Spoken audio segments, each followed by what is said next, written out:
Yes, mamukere. Mamukere. Izvozvo. Mudoro. Ko makudiridza imba. Nhasi zviri kuita maende zvokuti pamuri kuona apa. Takaisa slab ine zuro. Saka inoda kudirwa mvura. Okay. Takuita inozi seasoning.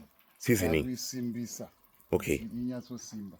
Saka inoda kuramba ichidirwa mvura at regular intervals because chinoiomesa kuti iome yakasimba inenge iri nyaya yemvura. Okay, okay. Ticharamba tichipadira mvura for the next 7 days. 7 days. Kusvikira panyatsosimba. Izvo zvinoita kuti panyatsosimba chaizvo zvekunyatsoona basa rabuda. Okay. Ndosaka muri kuona mvura. Tichonekina. Because people will be asking kuti ako mvura makuiwaya mukudira mvura chichi.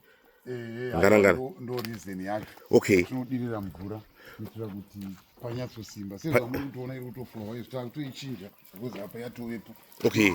Maude chinjapo. Zvati chine zvimwe zvatinoona futi nezvekuti level yamuri kuona iri standard. Iri standard. Iri kustruggle. Kushaya direction. Kubuda nako kuti yobuda nekupi. Okay. Kuzoona chiratidza kuti yanobva yatiratidza futi kuti takabuda shuma. Takabuda bobo. Okay. Nokuti irobva yaita chi? Irobva yaita irikushaya ku direction kuenda kuenda. Irobva yakushaya kuti wandinganyatsotize ndakananga nako ndekupi.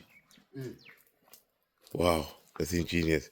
So tichiona maruzevha kuno kumaruva vari kudzidza here maskills aya because mumwe anofunga kuti apedza basa kana achinge agadzira nhekiso oti handatopedza vamwe vari kuzoziva here kuti ndozviri kuitirwei. Yatinoramba tichivadzidzisa tichivaonesa especially vatinenge tichishanda navo vaya ndeyatoti skills transfer ka kuti munhu wese akwanise kunge aine ruzivo such that mumwe paanezenge asipo because we are passing on ka so we have to leave knowledge iyoyo kune generation inoramba ichiuya so that tinoramba tichienda kumberi neupenyu. Okay. So that they know kuti wapedza haungosiyani zvakadaro ifara kuto there is something chinoda kuti chiitwe again kuti isimbe.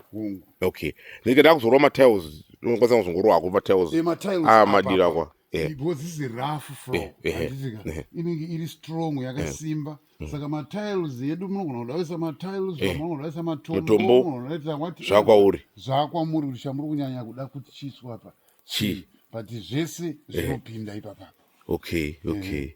Wow. Then what about dump costs? This way dump costs baba. Dump costs. Izvonizvi pataakutarisa kuti toda kusumudza wall yedu izvi handitika pataisa slab pantry. This is the kitchen. Saka toda kuti pataakuchitanga kusumudza dump costs redu taakuchitanga kuchirileya pamuri kuona ipapapa taakuisa futi basa apa then taakuchitanga kuita sei kusumudza mudhuri wedu. One time ndotenda zita ndinonzi Masutso. Okay. Tinotenda toti veigwe uigwai vakuru vambwa aiwa totenda vaya vanoita mari vakanyarara varidzive upfumi vechuma vane chuma totenda.